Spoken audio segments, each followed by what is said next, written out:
We good? Hello, everyone, and welcome to our second event in the Little Kanawha Reading Series, an ongoing reading series. And welcome to all of you watching this out there in cyberspace, either live right now or sometime in the future. And thank you to Josh and his marketing team for making that possible.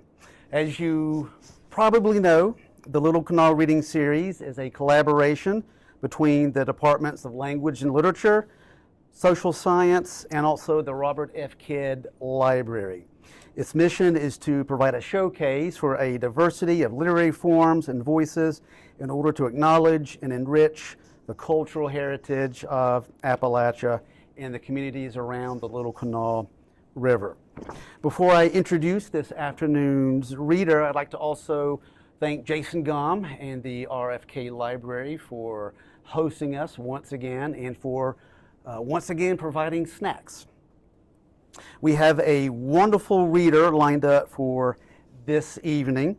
Ace Boggess is reading for us tonight. He's here all the way from down south in Charleston, West Virginia. He's the author of numerous collections of poetry, including Tell Us How to Live from 2025, Escape Envy from 2021, I Have Lost the Art of Dreaming It So from 2018, Ultra Deep Field from 2017, and The Prisoners from 2014. He's also the author of the novels States of Mercy from 2019 and A Song Without a Melody from 2016. He's also recently published a collection of short stories, and when I say recent, I mean recent, as in like 2 days ago it came out, and it's called Always One Mistake. He does have some of his books for sale for after the reading, so be sure to pick up copies of his books, and please welcome me and joining to the podium, Ace Boggess.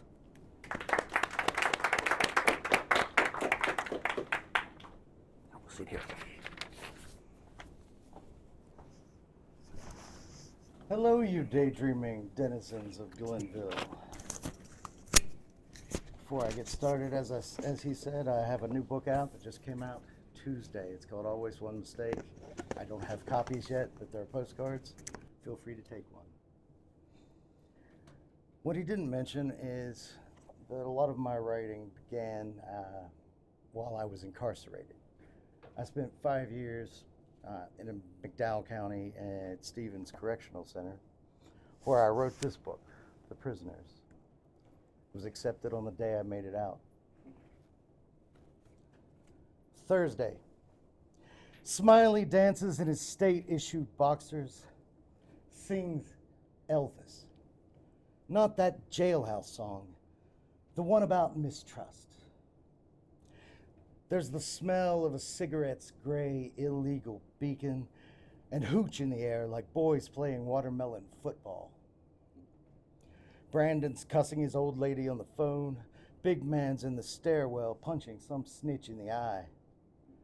It's West Side Story without the hot Latina. What's left is a musical with violence and tragedy. Then the CO can't find his ink pen, so everyone's locked down.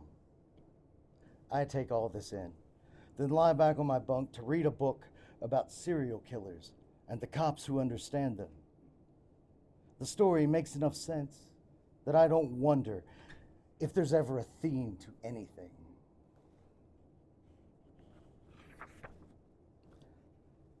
So one thing about prison, I'm sure you've seen this in the movies, the food is terrible.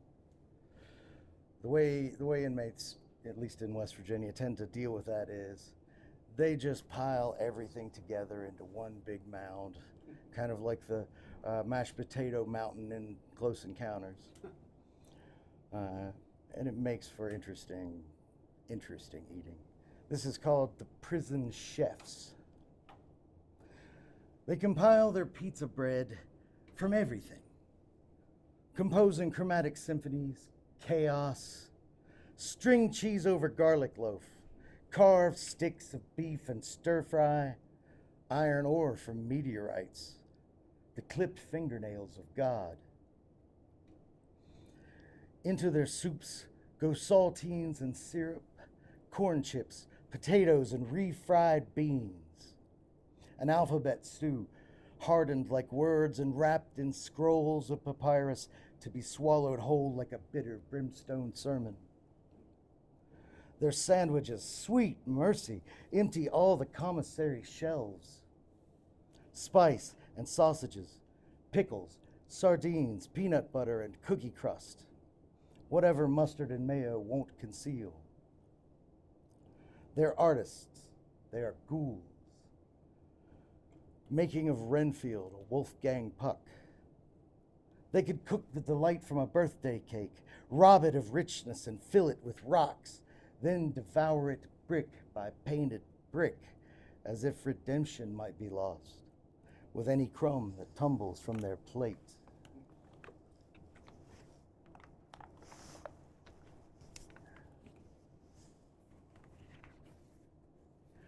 All right, this is going to come up later, so I'll go ahead and introduce.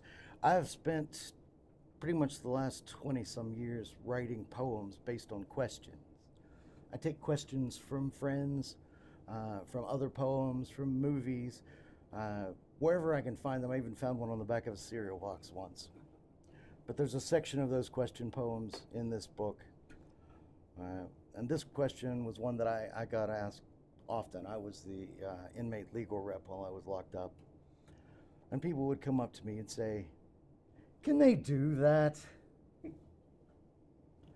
They can feed you pulverized bones of rat, but not the eyes or hair. They can softly submerge your face in the sink, but never the toilet without a showing of cause. They can sing country western songs all night off key as you try to sleep. Rap on Fridays, rhythm and blues in the afternoon, though heavy metal would violate your rights. They can laugh at your inadequacy. They can kick you, but only when you're down. They'll seduce your wife with white roses and tales of your exploits floundering like a bear with no arms and broken wings. On a good day, they might leave you alone. A good day for you, for they have none. They can spin you in a centrifuge, dress you in dresses, dance on your grave, can tie your shoelaces in a knot. Don't say they cannot. Then lock your fingers in a Chinese puzzle so you struggle until you disappear. A Theseus walking threadless into a maze.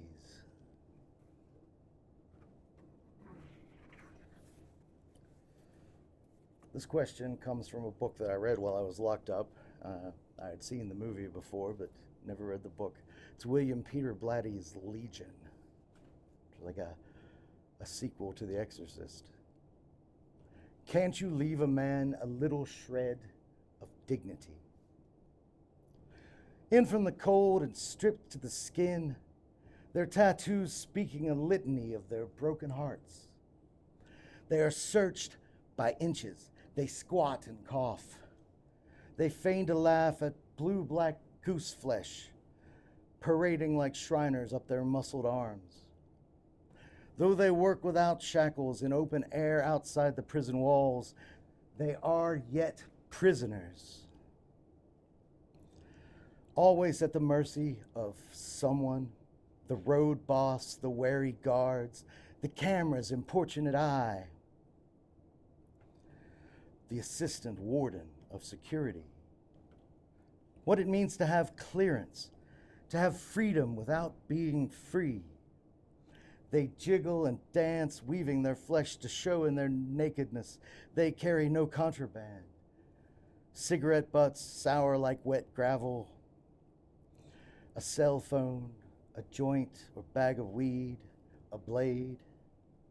Daily they put on this show, more difficult getting into their cells than out. The warden has declared war on the world beyond, a despiser of its many sins, despot of sunlight and long grass.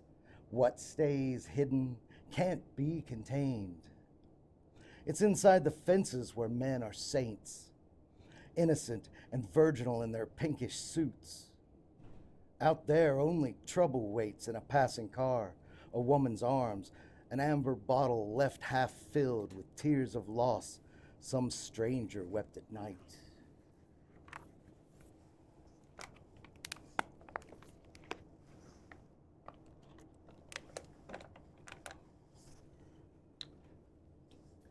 All right. You all don't know me, but most of the people that do know me know that I don't really care for rhyming poetry. It's never been my thing, but this is a bit different.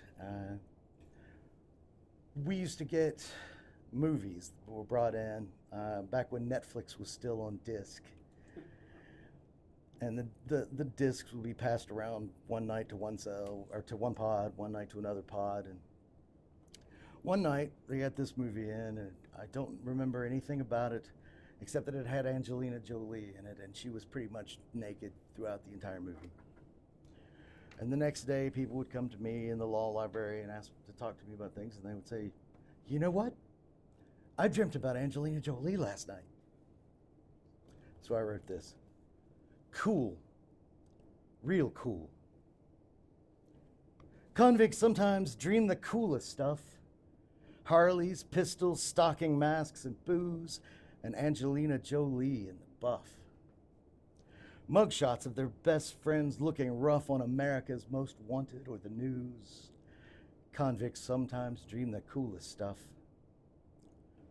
They sleep on bunks of steel instead of fluff, but rarely find it difficult to snooze with Angelina Jolie in the buff. Thus nebulous each milquetoast walking tough down for madmen only avenues. Sometimes convicts dream the coolest stuff. And just when nighttime swears they've had enough, like junkies, they fiend all day for reviews, starring lithe Miss Jolie in the buff. Though time dissolves their pardons in a puff, they awaken back to bars and ashen hues.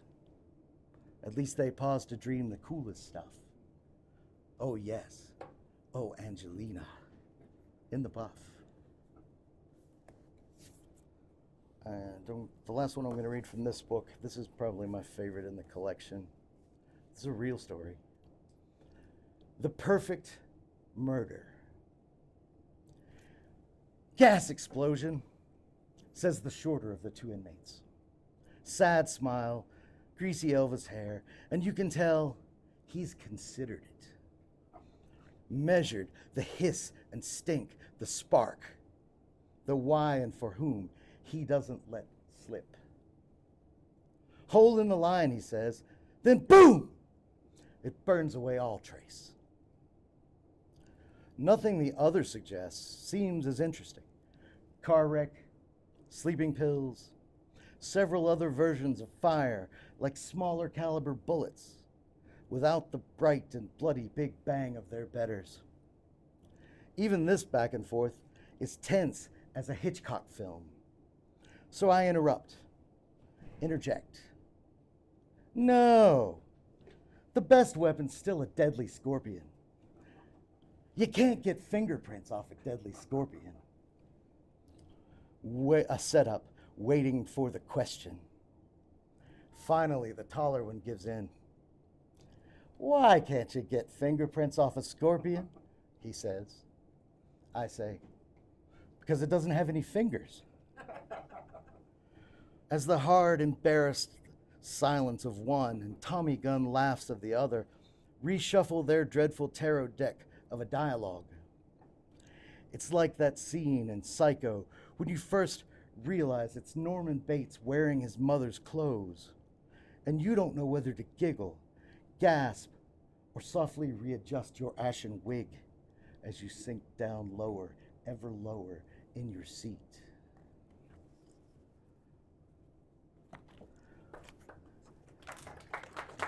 Thank you. Now, I had two poetry collections come out last year, both within about 2 months of each other. This is the first time I'm going to be reading from them. So, the first one, it's called My Pandemic Gratitude List. The first half of it is going to be triggering for some of you because it is a poem I wrote every day during the statewide lockdown, which technically 40 days and 40 nights, but I like to call it 41 just to get the religion out of it. But this was the first day. Stay-at-home order. Flaming skull of a woody bobs from the side of a dead tree. Fattest jack I've seen bumbles up the yard. Slowness oozing like a coiled spring. I stand on the patio watching. My life has been full of birds and rabbits. Fear and hope for tomorrow, which will find me here observing, smoking a next last cigarette. I was scheduled for a trip to Ohio today to talk with college students about poetry. Also, I was scheduled not to die, never guessing this could be an either or.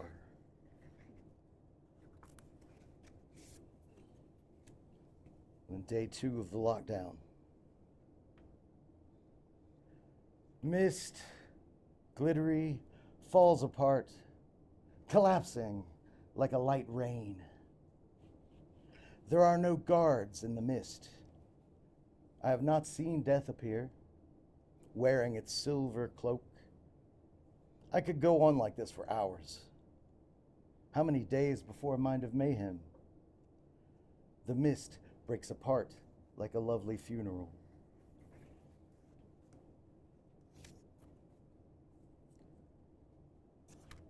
This one was very personal for the pandemic. It's day 11 in West Virginia. But in Florida, day 1. Folks leaving the last party, returning home to wash sand from their sun-diminished heads. They are like the legend of soldiers still fighting World War II from isolation of their island jungle. Don't realize they've lost, carried defeat like shame too long. On the news, I hear that Florida's governor exempted religious services from the prohibition on public gatherings. God damn it, Florida. Why do you always have to fuck things up? Like that one kid in class who forgets to bring a pencil to the most important test of his young life. My dad will go. Despite his age, diabetes, recent cancer treatment. He was as stubborn as Florida long before he moved there. Several states away, I'm hunched over a notebook, which has been my church, attempting to figure out how to say, I won't see my father alive again. That didn't turn out to be the case, as you find out later in this book. We're going to jump ahead to day 29. This is called States of Monstrosity. A couple of these I picked out just for Jonathan. States of Monstrosity. Efforts now to revivify business with an unknown apparatus, like Karloff's monster, we feel sorry for. Hope will survive, but no must die before he gently slaughters us. Southern states, South Carolina, Georgia, Tennessee, switch on the machine, resurrecting shops, stylists, restaurants, sometimes beaches, God complexes, all of them, like Shelley's Victor F., who stands at 12-step meetings and says, I am the one who brings life, the kind that takes it at 3 to 1 or more. In West Virginia, we still have garlic hung around the door, but that's a different fiend. Another story played by Lugosi, charming and bold, who only comes in if we let him, which we don't, although we admit to ourselves it's what we want.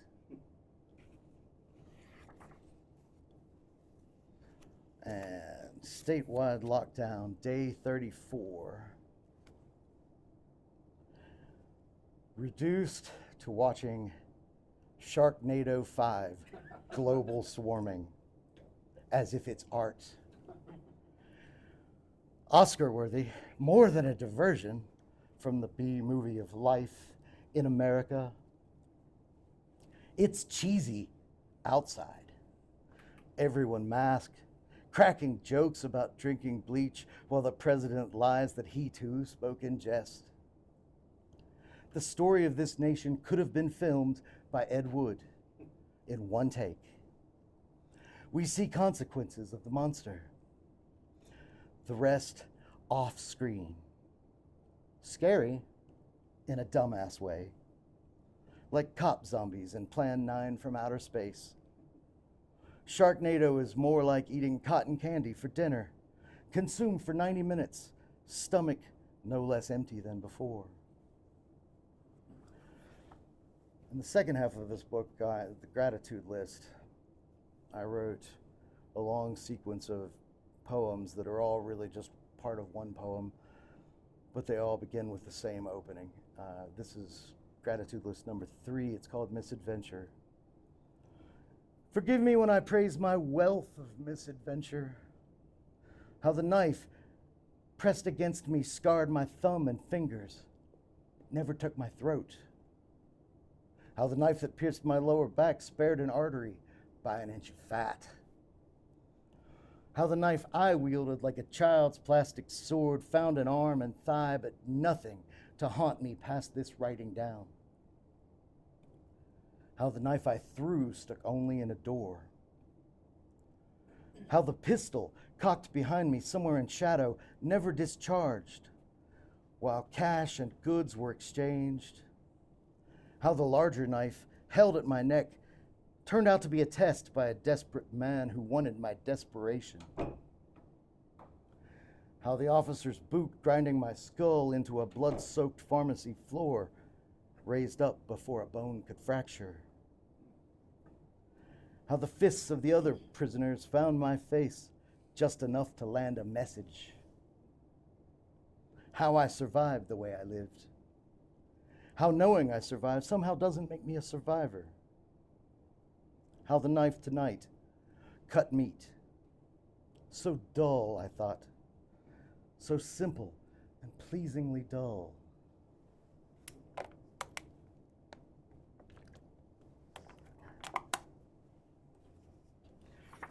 And the last one from this book, gratitude list number 13, pleasant prison memories. Forgive me when I praise my wealth of pleasant prison memories. The candy man rolling lollipops with boiled Jolly Ranchers, gummy snacks, and sticks from cotton swabs. The watermelon scent of hooch my first month in, though I didn't taste the booze. It revealed how I was at a party full of revelers, stripped of their dancing shoes, but not their feet. Dreams during afternoon naps in which I was free and could sniff multicolored flowers, taste the smoke of grilling burgers, drive away as if I had won clemency in a raffle. Letters from strangers who told me, "We have read your words and want you to know we are here, or want you to know that we know that you were there." Card games, chess, tournaments of each, a bag of Moon Lodge chips, the entry fee. Playing the chaplain's guitar some nights when I could sing loudly and off key, as if shouting a drunken hymn for the journey home. Guards' voices over the intercom. "Please don't ever play that song again."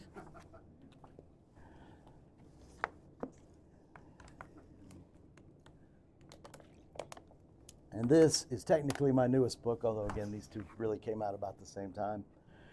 This is called Tell Us How to Live, and it's my favorite. This is a compilation of the best of the question poems that I've written over the years. I love every single piece in here, and I'm just going to read you a few of them. The first one is from a friend who was incarcerated, and I was a pen pal of hers. It's, "Do you have any advice for inmates? Don't play spades with your cellies at 2 in the morning by a jaundiced glow of the suicide light. Results in falling off your bunk more than you'd like. If you're passing a roll-up, don't get caught. Facing the magistrate, don't resist. Say you did it, tell a story or a joke, and ask him to be lenient. Everyone has a different lesson that must be learned by force, the whole, a broken bone. Don't eat the fish, don't snitch, don't cheat at cards or chess. Don't fall in love with a cute CO who promises a secret spot. Unless you're doing life, and then why not? How about this? Do laugh when possible, then pass that on. Rattling off one-liners like having drinks with friends at the bar. Find happiness as often as you can and hold it to your lips like chocolate. Savor it like a new pillow. Burn it into your flesh like a tattoo you know you shouldn't get, but will because the blue enchants you and the pain proves you're breathing after all.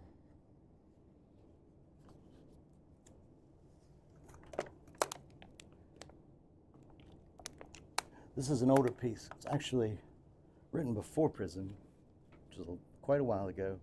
It's a question I found on the website moviething.com. What is your favorite movie? And this is still true today. I lose myself in dialogue, character caught in the opening rain. I crave erotic moments amidst London being shelled, explosions from bombs and indignation. I smell burning dust as I watch, taste words that mean goodbye, I love you, salty from tears and cooled by wine, the unspoken words. A friend told me once, the enduring or eternal sorrow in Rafe Fiennes' eyes reminded her what she saw in mine. She meant Fiennes in The English Patient, not Green's The End of the Affair. It's the same defeated character, angry, alone and not, smoldering with need for another's wife. Both men see their passion flare, its kindling wane. Both rage, overwhelmed by man and the divine. One mourns in a wasteland of human hearts, where arid fury covers all details with sand. Lips dried from sunlight, books by Herodotus, violent men in unplanned graves. The other drowns in sickness of rain. His story always comes back to rain. Its feel like fingers on its face. Its chill like nostalgia for the woman he'd loved, who murdered him twice when she brought him back to life.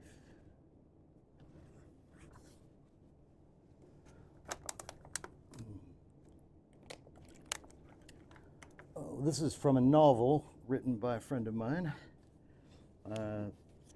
John Van Kirk, from his novel Song for Chance. If I came in here shot, would you say I had a lead problem? I'd say you had an America problem. Wrong place, wrong situation. I'd say you could use a good drug problem or never-ending cup of whiskey. Good stuff first, cheapest ever after. I'd say you've sprung a leak, might need a cork or rubber cement. I'd say I can't stand the sight of blood, the sight of blood, the sighted blood. I'd say, have a seat, friend, while we wait for the wound to pass, as if any of our pretty eruptions leave the petty party memory is. Don't know bullet holes, but I have been punctured and jabbed. I've walked face first into a fist. Who hasn't had his nostril opened like a box wine tap? Eye purpled, yellowed in the healing, tasted rust mouth or the salty underlip. Don't come in here shot if you can help it. If you can't, I'd say you had a weakness where stability should be. Especially at your age, even at mine. I'd say you had an insurance problem. I'd offer to pick up the check, but it's not my turn.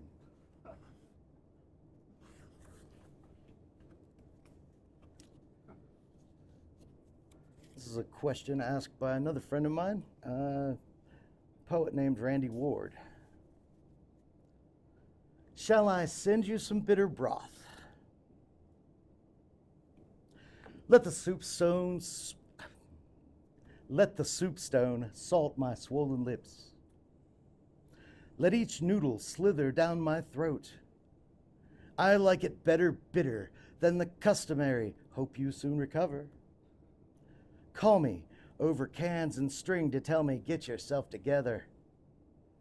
How I welcome your miserable salute. Thumb in my eye, cursing, coughing. Who needs tenderness at times like this? I'd rather spend these hours on remorse. Give me the slap bass sing along with grief. Teach me to feel the groove amidst my funk. I'm sick, not sainted, martyred, meritorious. That bleak batch of stew will do. Warm me with malice if you'll first allow me little brittle crackers of repose.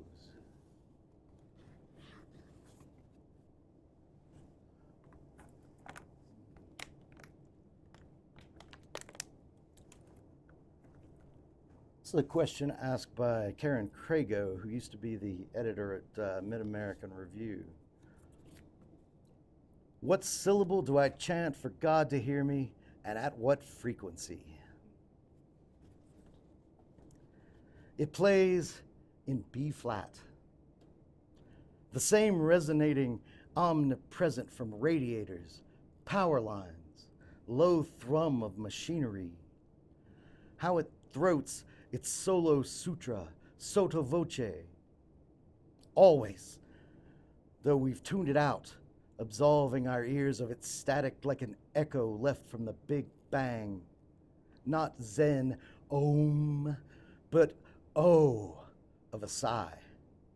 Pleasant relief. Fracture of self. It moans in harmony with us to recognize our hard luck. Stubbed toes, existential doubts. It sings along to sudden hymns of gratitude when good news or friends arrive. Oh, we whisper, squinting as confusion handcuffs us, or a hiccup catches us unguarded. Oh, we bellow at the brightening of enlightenment. Buber preferred to speak thou, because in that word we address the God in us, the God in others. It's oh, no, it's oh, the simplest and most common. It comes, precedes Lord in pleading, yes in ecstasy. Oh, we mutter when we learn the answer to a question that confounded us.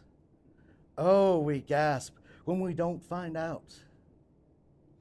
We love that universal tone, a lyrical B flat conceived at the backs of our tongues, nearer our hearts than our sexes or brains. Divinity nesting at the B flat center of being.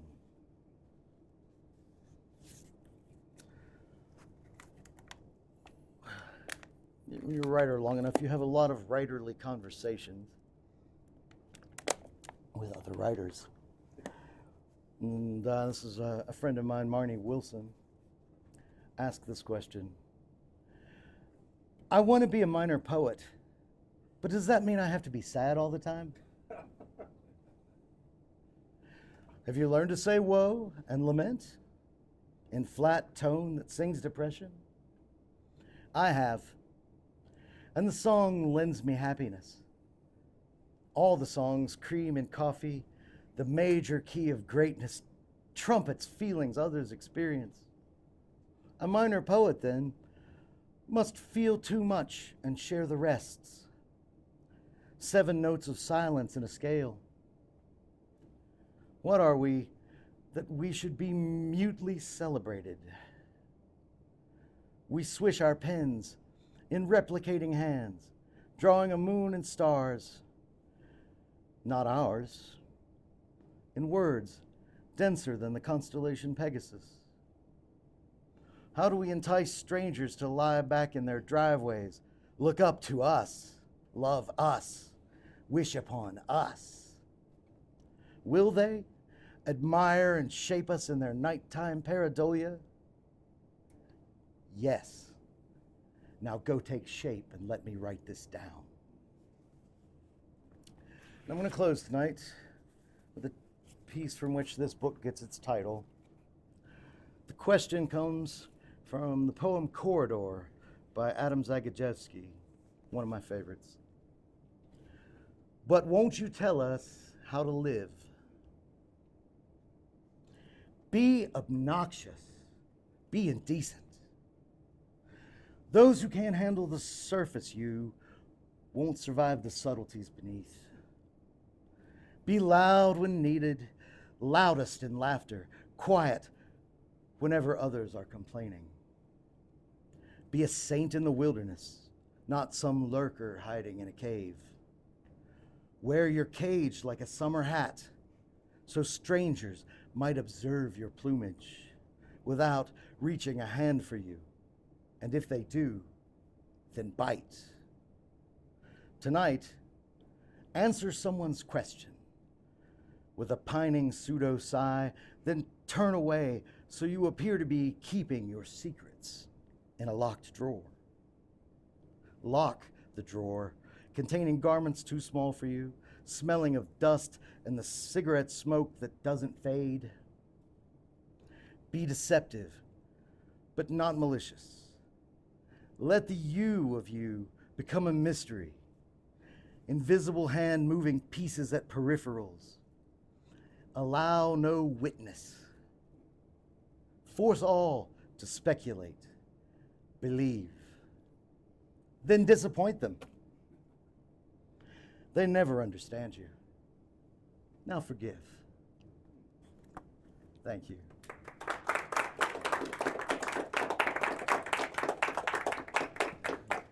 Agreed to take any questions that you might have.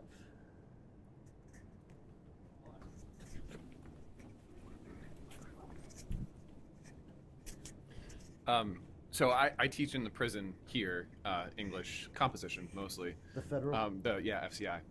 And one of the things that I hear so often from my students is, it's so hard to write in the unit. They have to go back there to do their homework, and so a lot of time, I set aside time in class so that they can work on it. I'm just sort of curious about your process in writing while you were incarcerated. I mean, did you have to approach, having a writing process that you have developed both before, during, and after, did you have to adjust it for the sort of conditions of incarceration? Oh, yes. Yeah. For the first thing, in the prison where I was, it was relatively new. And so a lot of the time it was chaos in there. It was always noisy. It's kind of more like a jail, really, in some regards. First you have to find a pen and paper that feels right, and that's not easy. Most of the time I would write just on my bunk. Usually after reading something, I would try to wait for a quiet moment, slip into the bathroom and smoke a contraband cigarette, blowing smoke into the vent, and then go straight back and start writing.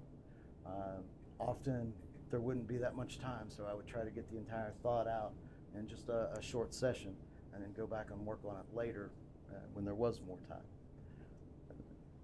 Yeah, it was not easy, but the thing is, these were all new experiences to me, so I was able to find something, often something absurd, in just about everything I saw, and that made it. One thing with a lot of inmate writing that I've read is they tend to focus on the darkness of it, and it's a pretty dark time, but I found the moments of laughter, and putting those into the dark moments made everything better.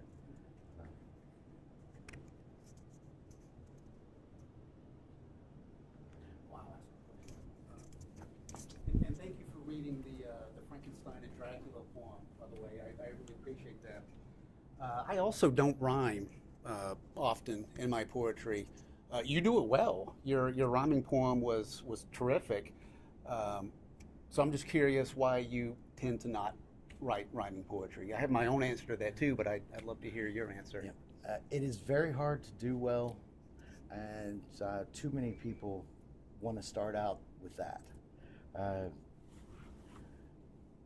Writing free verse is more personal and intimate, and you don't restrict yourself by trying to squeeze everything into whatever form it is that you've chosen, or whatever song-like rhyme ending you have.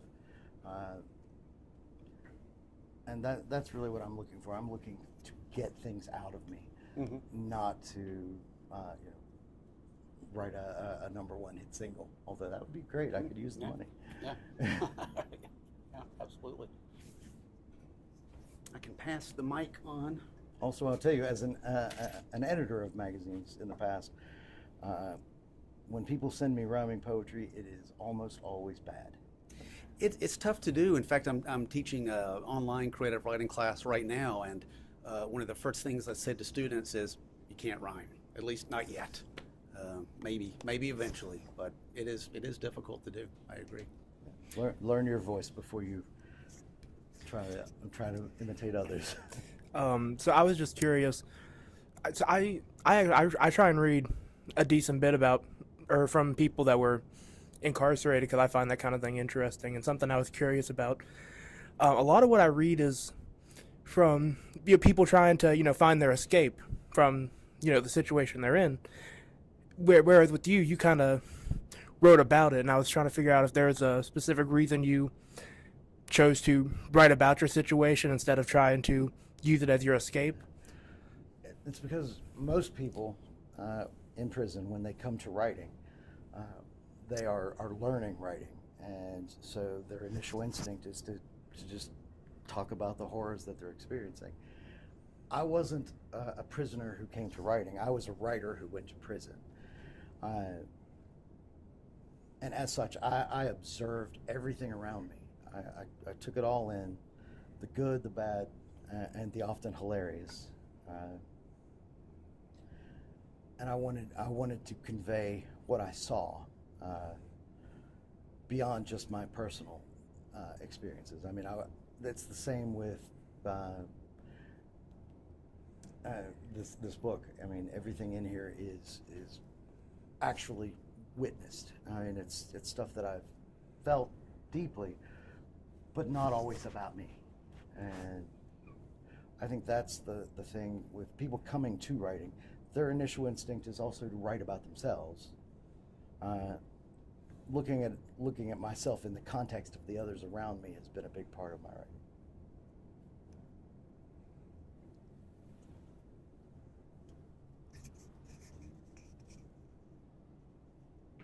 I'll ask one more question. There are a lot of things I love about your poetry. You're funny, for one. You have a really good sense of humor. And I also love the way you end your poems. And for me as a writer, that's very difficult to do, how to end the poem. So do you have a secret, or how do you write such good endings to your poems? I mean, you nail it. Sometimes I get the ending right, but most of the time it comes from something I read about Billy Collins 20-some years ago, which is that you write the poem, and you keep writing, and then you go back and you chop off the ending. Huh? The ending is usually overwritten, and Yeah. I would say probably half of my poems I end up cutting the ending.